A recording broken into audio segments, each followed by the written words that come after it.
आज के समारोह के विशिष्ट अतिथि के रूप में उपस्थित प्रदेश सरकार में मंत्रिमंडल के मेरे सहयोगी, उच्च शिक्षा के मंत्री श्री योगेंद्र उपाध्याय जी,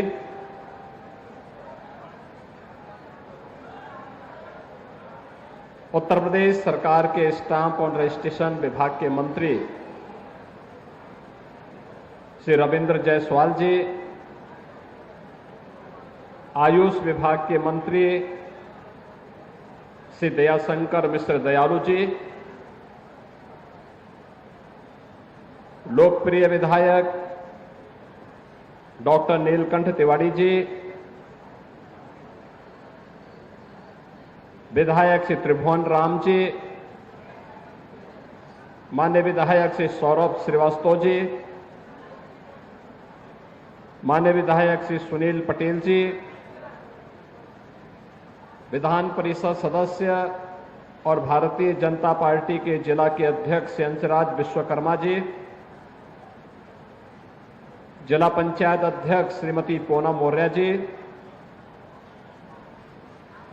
माननीय कुलपति संपूर्णानंद संस्कृत विश्वविद्यालय प्रोफेसर बिहारी लाल शर्मा जी,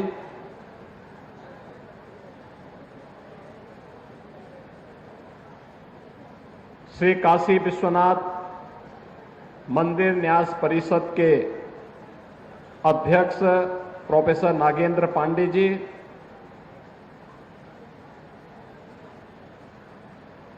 काशी विद्वत परिषद के अध्यक्ष प्रोफेसर वशिष्ठ त्रिपाठी जी, आज के समारोह में उपस्थित पूज्य संतजन, शरणपुणा मठ से पूज्य महंत श्री शंकरपुरी जी महाराज, श्री सतवा बाबा आश्रम से महामंडलेश्वर महंत श्री संतोष दास जी महाराज, पातालपुरी मठ के श्री महंत श्री बालक दास जी महाराज, सचिव धर्म संघ शिक्षा मंडल पंडित जगजीतन पांडे जी, उत्तर प्रदेश सरकार के माध्यमिक शिक्षा के अपर मुख्य सचिव श्री दीपक कुमार जी, संपूर्णानंद संस्कृत विश्वविद्यालय के हमारे सभी सम्मानित आचार्यगण, विभिन्न संस्कृत विद्यालयों के सभी प्रधानाचार्य और अन्य सम्मानित आचार्यगण, आज के इस गरिमामय समारोह में उपस्थित काशी के सभी हमारे वरिष्ठ नागरिकगण, विभिन्न क्षेत्रों से उपस्थित महानुभाव और मेरे प्यारे छात्र छात्राएं, मैं सबसे पहले तो संपूर्णानंद संस्कृत विश्वविद्यालय के कुलपति जी का हृदय से आभार व्यक्त करता हूं कि उन्होंने दीपावली के ठीक पहले इस समारोह के लिए संस्कृत विश्वविद्यालय को अपना तैयार किया और यहां पर आज ये समारोह हो रहा है।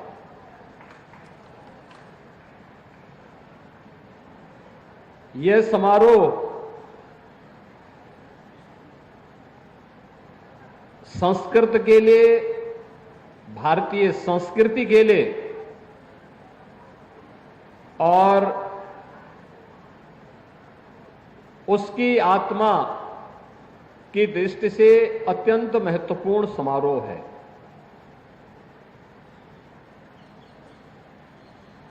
इस समारोह की ऊर्जा क्या है, अगर इसका एहसास करना है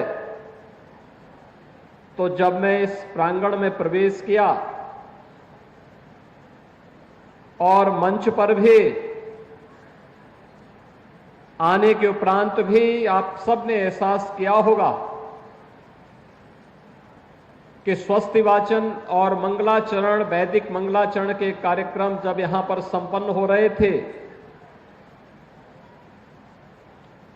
जो सामूहिकता की अनगूंज हो रही थी, वह केवल एक स्वर नहीं था, बल्कि भारत की सनातन धर्म की एक ऊर्जा का एक स्वर आध्यात्मिक ऊर्जा से उत्प्रोत होकर के भी गूंजायमान हो रहा था। संस्कृत को अगर समझना है तो इस स्वर के अंतःकरण में स्वयं को समाहित करना पड़ेगा, और वही जब श्रद्धा भाव के साथ इस स्वर के साथ अपना तारतम्य स्थापित करेगा तो संस्कृत की ऊर्जा और संस्कृत के महत्व की जानकारी उसे हो पाएगी। और इसी ऊर्जा से संपूर्ण उत्तर प्रदेश ओतप्रोत हो, इस ऊर्जा से युक्त युवाओं की एक बड़ी फौज खड़ी हो और हर सनातन धर्मावलंबी इस ऊर्जा के साथ आप्लावित हो सके। इस देश से इस समारोह के साथ हम दीपावली के ठीक पहले देश के सबसे प्राचीन इस संस्कृत विश्वविद्यालय में डॉक्टर संपूर्णानंद जी के नाम पर स्थापित संपूर्णानंद संस्कृत विश्वविद्यालय के साथ जुड़ रहे हैं।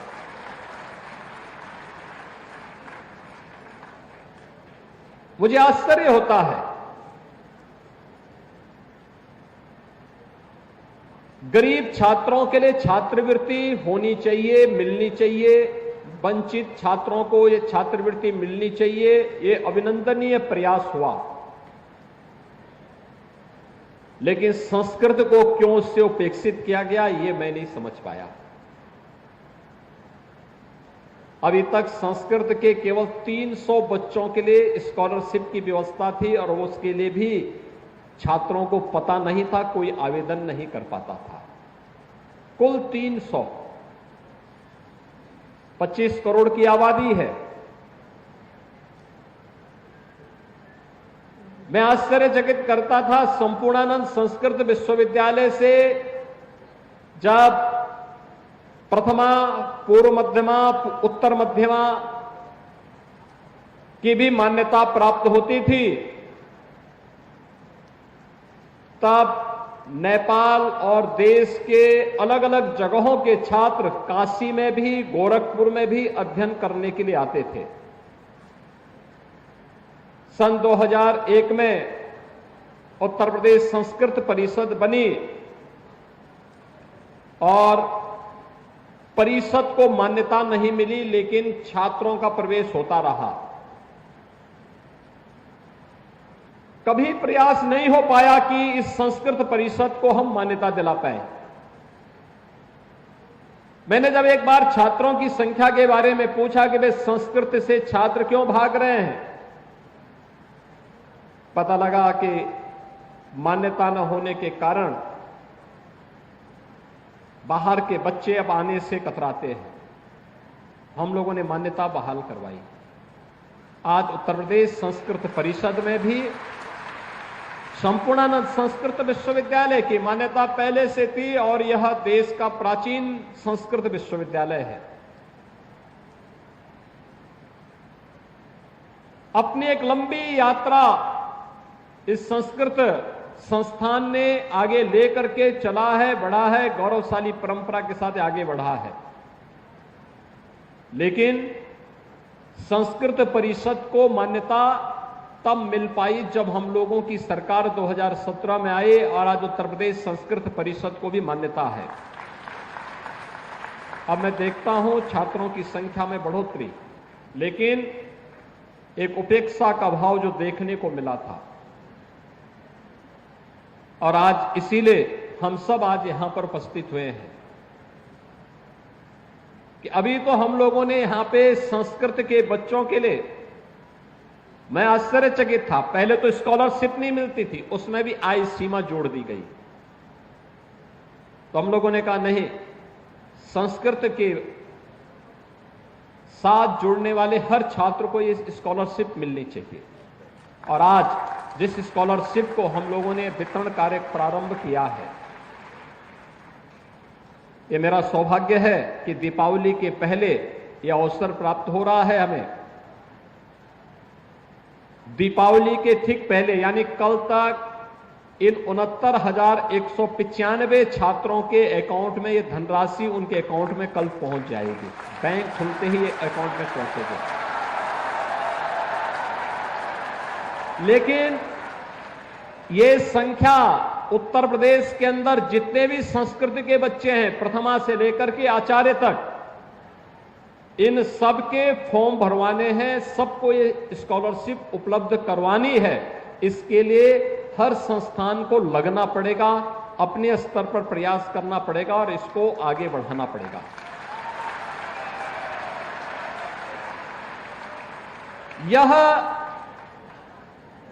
ये भारतीय जनता पार्टी नेतृत्व की, प्रधानमंत्री मोदी जी के मार्गदर्शन और नेतृत्व में चलने वाली डबल इंजन सरकार की भारतीय संस्कृति के प्रति, आपके योगदान के प्रति कृतज्ञता ज्ञापित करने का एक अवसर है। और उस अवसर पर इस छात्रवृत्ति को आपको समर्पित करते हुए मुझे अत्यंत प्रसन्नता की अनुभूति हो रही है। क्योंकि विपरीत परिस्थितियों में संस्कृत को बचाए रखने, उसके संरक्षण के लिए, उसके संवर्धन के लिए जो प्रयास आप सबके स्तर पर हुआ है, जब आज की इस चकाचौंध भरी दुनिया में हर व्यक्ति भौतिकता के पीछे भाग रहा है, तब भी उत्तर प्रदेश के अंदर लगभग 1.5 लाख बच्चे ऐसे हैं जो संस्कृत के साथ अपना जीवन समर्पित करते हुए भारतीय संस्कृति के लिए अपना जीवन समर्पित भाव के साथ आगे बढ़ा रहे हैं। स्वाभाविक रूप से उसका संरक्षण करना ये शासन का दायित्व होना चाहिए, समाज का दायित्व होना चाहिए। और सरकार अपने उसी उत्तरदायित्व का निर्वहन करने के लिए आज आपके पास आई है, आपके द्वार पर आई है। इन सभी छात्रों के लिए अभी तो हम लोगों ने घोषणा की है और हम लोगों ने आगे से व्यवस्था करने के लिए हम व्यवस्था करने जा रहे हैं कि अब संस्कृत विद्यालयों में हम ऐड उन्हीं संस्थानों को देंगे जो अपने यहां छात्रावास की व्यवस्था निःशुल्क छात्रों के लिए करेंगे और खाने पीने की व्यवस्था करेंगे।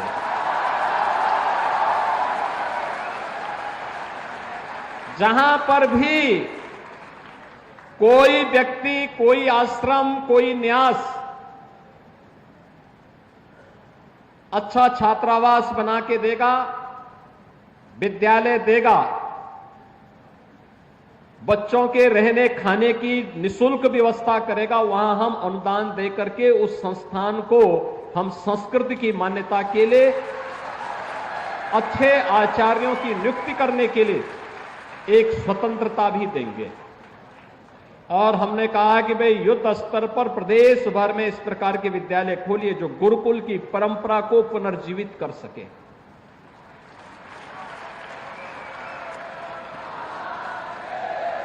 क्योंकि ये परंपरा ही हमारी वास्तविक ताकत है। इस परंपरा ने ही भारत को विश्व गुरु के रूप में स्थापित किया। इस परंपरा के कारण ही विपरीत परिस्थितियों में भी भारतीय संस्कृति, हमारी सनातन संस्कृति तमाम झंझावतों का मुकाबला करते हुए भी आज जीवित बनी हुई है, सुरक्षित है और दुनिया का मार्गदर्शन करने के लिए आज प्रधानमंत्री मोदी जी के नेतृत्व में उठ खड़ी हुई है।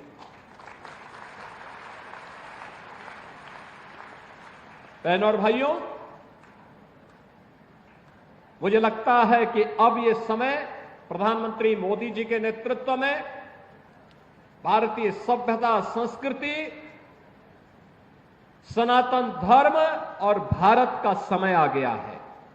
और भारत के इस समय को, संस्कृत को नेतृत्व देने के लिए अपने आप को तैयार करना होगा। इसके लिए आज मैं आपके पास आया हूं। अभी ये स्कॉलरशिप प्रथमा से लेकर के, प्रथमा के बच्चों को अब तक स्कॉलरशिप नहीं मिलती थी। हमने कहा नहीं भी, उन बच्चों को भी स्कॉलरशिप दीजिए। संपूर्णानंद संस्कृत विश्वविद्यालय सबसे पुराना विश्वविद्यालय, यहां के बच्चों को स्कॉलरशिप नहीं मिलती थी। हमने कहा नहीं, वहां पर पहले व्यवस्था वहीं से शुरुआत करनी है। और आज इसीलिए हम लोग आए हैं। इसलिए सभी बच्चे अपना अकाउंट जिन लोगों ने खोल लिया है और जिन्होंने अपने फॉर्म भर लिए हैं, उनका स्कॉलरशिप कल तक उनके अकाउंट में पहुंचेगा। जिन्होंने नहीं खोला है वे भी तत्काल लग करके अपना अकाउंट खोलेंगे।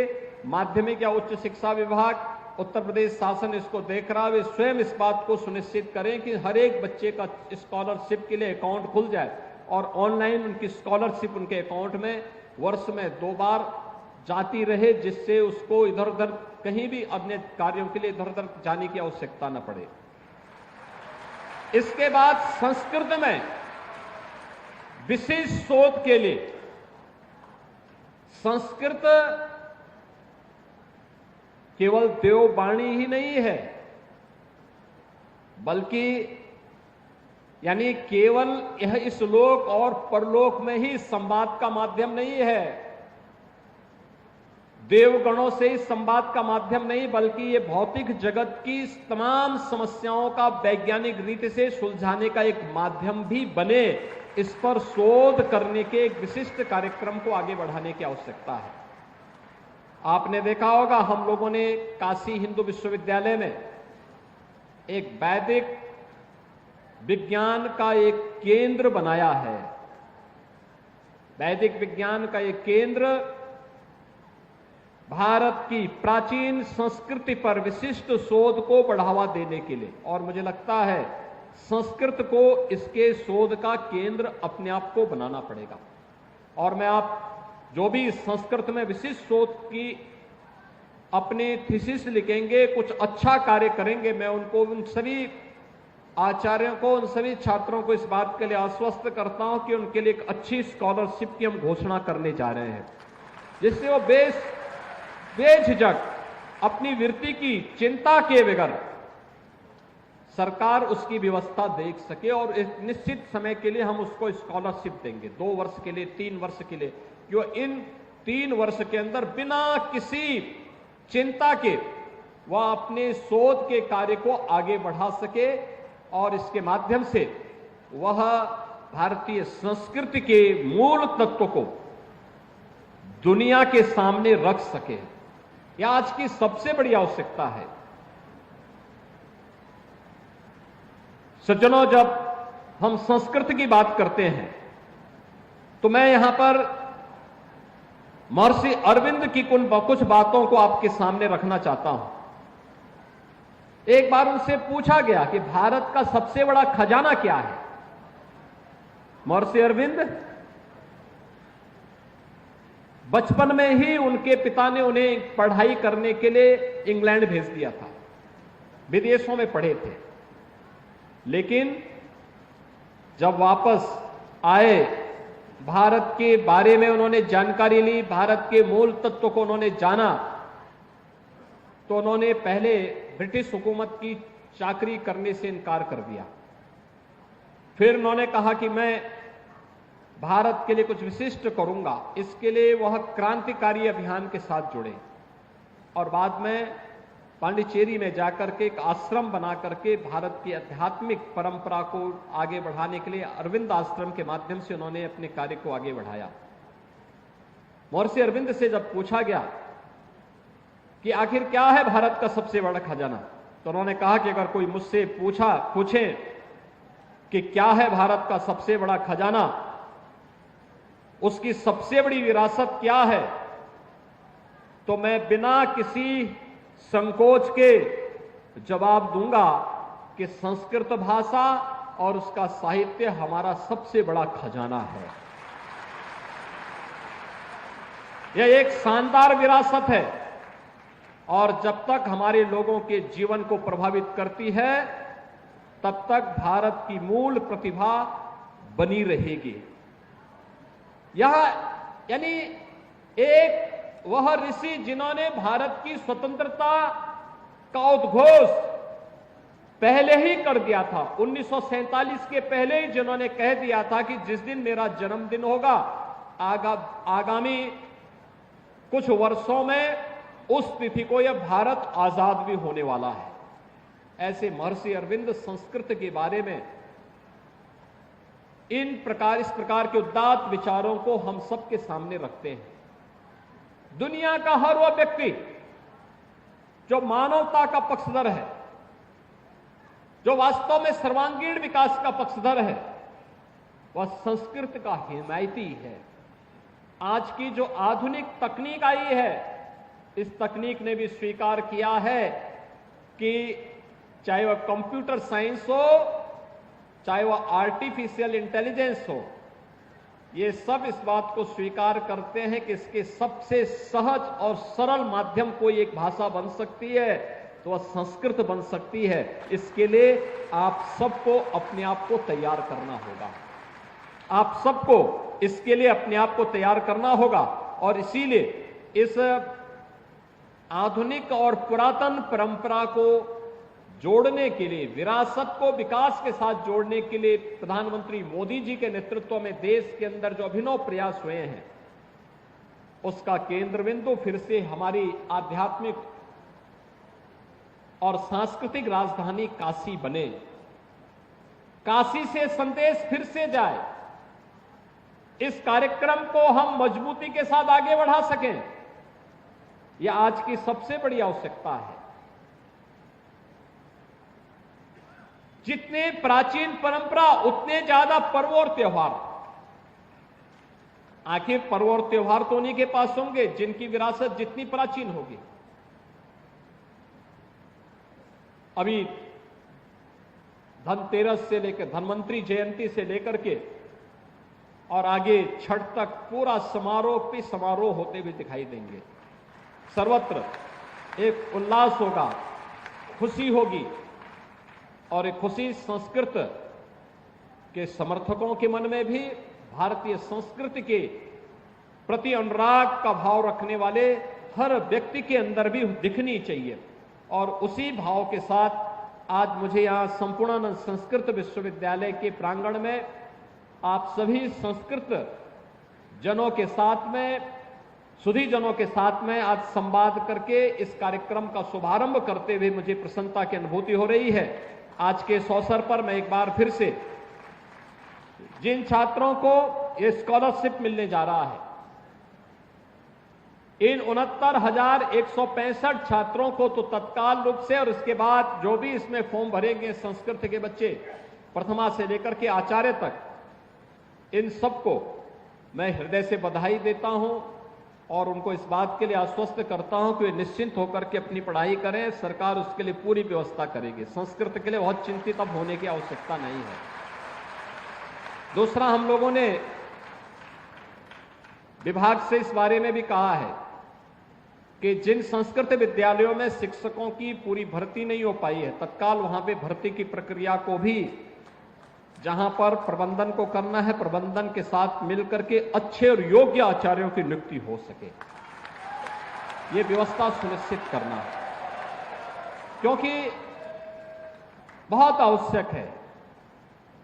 और जब तक कोई शिक्षक नियुक्त नहीं होता है, आप तब तक उन्हें मानदेय पर अच्छे शिक्षकों की तैनाती दीजिए और नियुक्ति में उनको अगर वेटेज देंगे, थोड़ी भी उनको प्राथमिकता देंगे तो वे और भी अच्छे ढंग से इस कार्य को आगे बढ़ा देंगे। और मुझे लगता है कि एक फिक्स मानदेय पर जो शिक्षक पढ़ा रहे हैं, अगर हम उनको वेटेज दे करके आगे बढ़ाएंगे तो मुझे लगता है उसका अच्छा संदेश जाएगा। वे और भी अच्छे ढंग से इन छात्रों को संस्कृत के प्रति आकर्षित करने में, उन्हें आगे बढ़ाने में मदद कर पाएंगे। उसको और आगे बढ़ाने में उनको भी अच्छा लगेगा। ये कार्य हमें तेजी के साथ करना होगा। संस्कृत को वैज्ञानिक भाषा है, और इसको उसी रूप में आगे बढ़ाने के लिए हम लोगों को अपने स्तर पर प्रयास करना होगा। आज के परिप्रेक्ष्य में संस्कृत का उपयोग किस रूप में हम आगे बढ़ा सकते हैं, इसको भारतीय संस्कृति की दृष्टि से भी, वैज्ञानिक भाषा है इस दृष्टि से भी, और ज्ञान विज्ञान की इस भाषा को हम आने वाले समय में भारत की विरासत और भारत की ज्ञान की धरोहर के रूप में मजबूती के साथ आगे बढ़ा सकें, इसके लिए अब युद्ध स्तर पर लग करके कार्य करने की आवश्यकता है। मैं पिछले दिनों स्वयं भी यहां पे संपूर्णानंद संस्कृत विश्वविद्यालय के प्रांगण में आया था। मैं अचानक आया था, मैंने कुलपति जी से आग्रह किया कि मैं विश्वविद्यालय में आ रहा हूं, और मैंने देखा है लगभग 75,000 से अधिक पांडुलिपियां, प्राचीन पांडुलिपियां यहां पे संरक्षित हैं। उनके संरक्षण का कार्य हो रहा है। विशिष्ट शोध अलग अलग विषयों पर जो यहां पर हुए हैं, उसको लेकर के हमें और भी अच्छे ढंग से कार्य को आगे बढ़ाने की आवश्यकता है। अन्य इस प्रकार के ताम्रपत्र और पांडुलिपियां जहां तहां पड़ी हुई है, उन्हें भी संरक्षित करने की आवश्यकता है, क्योंकि भारतीय संस्कृति के संरक्षण का दायित्व ये केवल और केवल संस्कृत उठा सकती है। संस्कृत के प्रति अनुराग रखने वाले लोग उठा सकते हैं। संस्कृत के प्रति श्रद्धा का भाव रखने वाले आज का युवा उठा सकता है। सरकार का संरक्षण मिलेगा, सरकार इसमें भरपूर सहयोग करेगी। और मैंने यहां पे संपूर्णानंद संस्कृत विश्वविद्यालय के कुलपति से भी कहा है कि विश्वविद्यालय का एक पूरी कार्य योजना बना करके वे हमें प्रस्तुत करें। आपको जो भी सहयोग की आवश्यकता होगी, सरकार आपको सहयोग करेगी। और संपूर्णानंद संस्कृत विश्वविद्यालय के पुरातन गौरव को पुनर्स्थापित करना है, इसको और अच्छे ढंग से आगे बढ़ाना है। और संस्कृत जब भी आगे बढ़ेगी, या तो इस प्रकार के विश्वविद्यालय बनाएंगे, या कोई मठ और मंदिर मिलकर के जब इस कार्यक्रम के साथ जुड़ जाएगा, तो उसको और अच्छे ढंग से आगे बढ़ाने का कार्य हमें करना होगा। और इस दृष्टि से हम सब मिलकर के इस कार्यक्रम को आगे बढ़ा सकेंगे, इस विश्वास के साथ मैं आज के इस अवसर पर, जब यहां पर आज संस्कृत विश्वविद्यालय के और संस्कृत से जुड़े हुए छात्रों को यहां पर स्कॉलरशिप वितरण का कार्यक्रम का शुभारंभ हुआ है, मैं एक बार फिर से आप सबको बधाई देता हूं। धन्वंतरी जयंती और दीपावली की हृदय से बधाई देता हूं। आप सबके प्रति अपनी शुभकामना व्यक्त करता हूं। बाबा विश्वनाथ से, मां अन्नपूर्णा से, गंगा मैया से यही प्रार्थना करता हूं कि संस्कृत और संस्कृति के प्रति आप सबका जो भाव है वो और मजबूती के साथ आगे बढ़े। सरकार आपको हर प्रकार का सहयोग करेगी। आप सबका मैं एक बार फिर से हृदय से स्वागत करता हूं, अभिनंदन करता हूं। जय तो संस्कृतम, जय तो भारतम। धन्यवाद। जय हिंद।